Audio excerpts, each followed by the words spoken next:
তো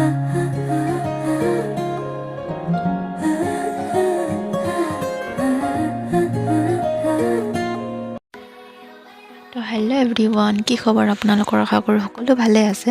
মোৰ আজি এটা নতুন এটা ভিডিঅ'লৈ আপোনালোক সকলোকে স্বাগতম জনাইছোঁ। তো সেয়া ৰাতিপুৱা নহয় অৱশ্যে, গা পা ধুই আহিলোঁ। 10টা বাজি গ'ল, গা পা ধুই মেলি আহিলোঁ। আহি মেলি এয়া যিটো স্কিনত কেয়াৰ ল'ব লাগে, যেনেকৈ টনাৰ, মইশ্চাৰাইজাৰ, ছানস্ক্ৰীন এইখিনি লগাই লৈছোঁ। প্ৰথম যিহেতু বহুত ৰ'দ, এই ৰ'দততো ছানস্ক্ৰীন নলগালে নহ'ব, বহুত ইম্পৰ্টেণ্ট। তাৰপিছত অলপ লিপষ্টিক লগাইছোঁ, যিহেতু মই সদায় গা পা ধুই এইখন কৰোঁ আৰু পাতলাকৈ অলপ লিপষ্টিক লগাই লওঁ, ক্ৰীমটো লগাই লওঁ, নহ'লে নিজকে বহুত বেছি বেমাৰী নিচিনা লাগে আৰু আনেও কয় কিবা হৈছে নেকি জোন দিব। তো এইফালে মা এইফালে চাউল তিয়াইছে, যিহেতু আজি ইডলি বনাম। তো ইডলি বহুত দিন খোৱা নাছিলোঁ, তো ইডলি বনাম। চাউলখিনি কিমান জোখত তিয়াব লাগে, কিমান দি ৰখাব লাগে সেইখিনি ইমান নাজানো। তাৰপাছত এইফালে ইমান ৰ'দ, বাহিৰলৈ ওলাবলৈ বহুত বেছি চিন্তা। তথাপিও এই দাদাকেইজনে সৰু কিবা কাম কৰি আছে, ঘৰৰে কিবা কাম লগাই আছে। এইফালে বহুত বেছি ৰ'দ, সেয়াই আৰু। তাৰপাছত আহিলোঁ ওপৰৰ ফালে, যিহেতু কাপোৰ অলপ মেলিবলগীয়া আছিলে, গা পা ধুই কাপোৰ মেলা নাছিলোঁ। তো ওপৰলৈ আহিবলৈ বহুত চিন্তা। এইফালে আকৌ আমাৰ ৰিকুৱে বহুত চিঞৰ বাখৰ কৰি আছে, মানে অকণমান এৰি থৈ আহিলে হ'ল আৰু ইমানেই চিঞৰ বাখৰ কৰে। তাৰপাছত ওপৰততো বহুত খেলি মেলি হৈ আছে, যিহেতু ওপৰত কাম লগাব ষ্টাৰ্ট কৰিব আৰু লাহেকৈ। তো সেইটো কাৰণে তো কাপোৰখিনি এয়া ধুই মেলি আজৰি হৈ মেলি দিছোঁ।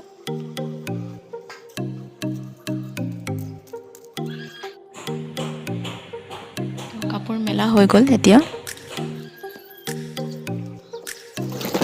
ওপৰলৈ আহিলোঁ যেতিয়া পানীটো চাই গৈছোঁ টেংকিত কিমান আছে, যিহেতু আকৌ ওপৰলৈ আহিবলৈ মন নাযায়। তো সেইটো কাৰণে একেবাৰে চাই মেলি গৈছোঁ। তাৰপৰা গৈ পাই বহুত ভোক লাগিছিলে, তো সেইকাৰণে ডাঙৰ মাছ এপিচ ফ্ৰাই কৰি থোৱা আছিলে, খৰিচা আৰু পিঁয়াজ আৰু বি জলকীয়া দি মানে এইদৰে পিটিকা বনাই ল'লোঁ। এইটো পিটিকা খাই বহুত ভাল লাগে মোৰ, তো এইটো পিটিকা বনাই ল'লোঁ।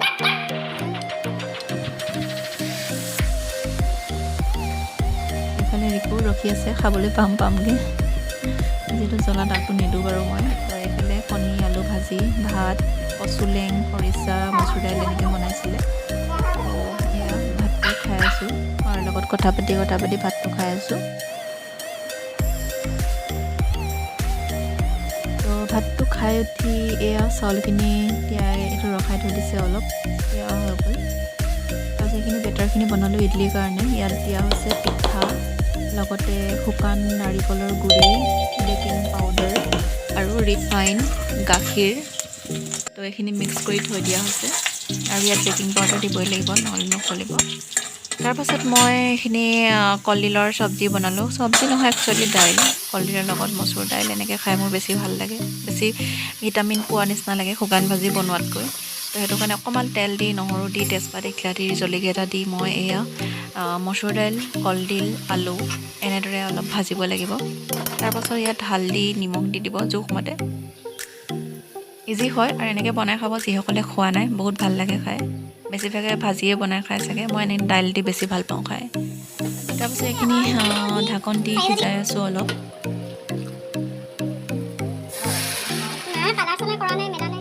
তো এইখিনি সিজিছে অলপ। তো এতিয়া আপোনালোকে গৰম পানী দি দিব ইয়াতে, আৰু বেছি পানী দিব নালাগে, যিহেতু এইটো দাইলটো বহুত বেছি পাতলাকৈ খোৱা নহয়, অকণমান ডাঠকৈ খাই বহুত ভাল লাগে। তো সেইটো কাৰণে ডুব যোৱাকৈ যাতে সিজে দাইলখিনি, তেতিয়া সিমানটো পানী দিব লাগে। তো এইখিনি ঢাকি থৈ দিব, তো হৈ যাব ধুনীয়াকৈ। তো এইফালে মই ৰেডি কৰিছোঁ ইডলিৰ কাৰণে প্লেটকেইখন। এইকেইখন প্লেট ধুনীয়াকৈ ধুই মেলি মচি ল'ব কাপোৰে। মচি লোৱাৰ পাছত আপোনালোকে এয়া ৰিফাইন লৈ আহিছে, যিহেতু মাক ৰিফাইনটো লৈ আহিব কৈছোঁ অকণমান, যিহেতু প্লেটত লগাই ল'ব লাগিব, তেতিয়া ইডলিটো লাগি নধৰে। সেইটো কাৰণে জাষ্ট অকণমান ৰিফাইন ল'ব।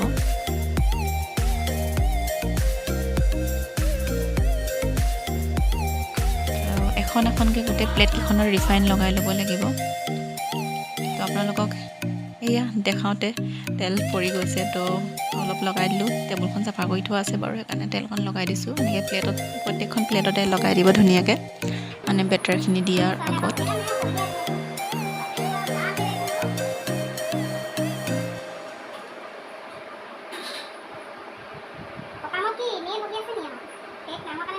মই ইলাচি দিব পাহৰিছিলোঁ, তো এতিয়া অলপ ইলাচি মিক্স কৰি দি দিয়া হৈছে।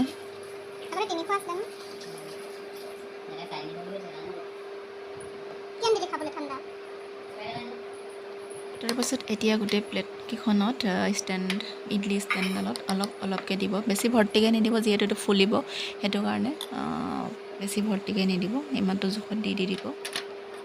আৰু এই বেটাৰখিনি বেছি ডাঠো হ'ব নালাগে, বেছি পাতলাও হ'ব নালাগে, দেখিছে নহয় কিমানটো পৰিমাণৰ হ'ব লাগে, তো ইমানটো পৰিমাণতে দিব লাগিব।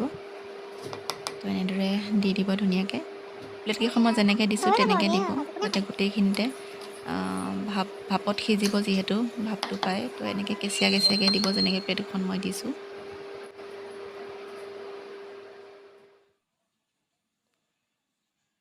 তো আজি আমাৰ ঘৰত ভণ্টিহঁত অহা কথা আছে, তো আহিব অলপ দেৰিকৈ, তো মই সেইকাৰণে ইডলিখিনি বনাই লৈছোঁ।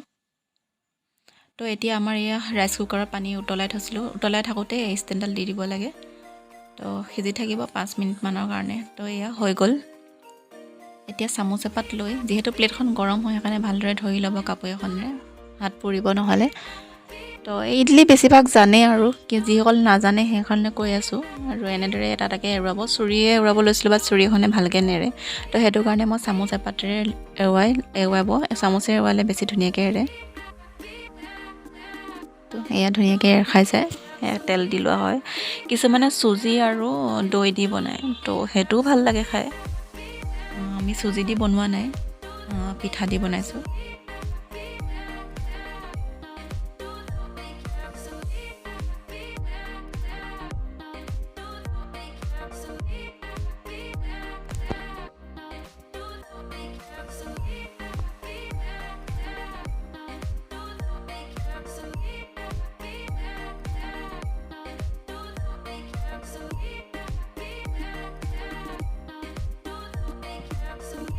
তো এয়া ইডলি হৈ গ'ল, অলপ সৰহকৈ বনালোঁ, কমেও 25টামান বনালোঁ, যিহেতু ভণ্টিহঁতো আহিছে, ভাত দেউতাও খাই ভাল পায়, ময়ো খাই ভাল পাওঁ, তো বহুত বেছি হেল্ডি হয়, আপোনালোকে খাব, বহুত ভাল পাব। নাৰিকলটো দিলে বেছি টেষ্টি হয়, তো নাৰিকল গুড়ি দি দিব।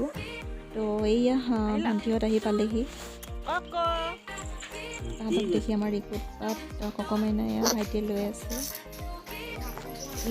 অমন, এই অমনক দেখি আমাৰ ৰিকু কেনেকুৱা উৎপাত কৰিছে দেখিছেনে। আচলতে আমাৰ ৰিকু এনেকুৱা, ই মানে যাৰ তাৰ ওচৰলৈ যায়, মানে যোনেই নাহক এনেকৈ সি মানে ওচৰত গৈ পিনে বগাব চেষ্টা কৰে। আমাৰ ককমেনা আহিবলৈ মন আছে, মাকৰ ঘৰত অহা নাই, যিহেতু ই মানে এনেকৈ ওচৰত দিব যায় যে, আচুৰি খাই বুলি আহিব দিয়া নাই। আমাৰ ৰিকুৱে উৎপাত দেখিছেনে, যোনেই নাহক এনেকুৱা কৰে আৰু। কামুৰিব নাযায়, কিন্তু এনেকুৱা কৰি থাকিব লাগে তাক, মানে এক্সাইটেড হৈ থাকে, মানে কোনোবা আহিছে, কোনো নাহিলে চাইলেণ্টকৈ থাকে। এয়া ককমেনা এফালে মোবাইল লোৱাত ব্যস্ত ই।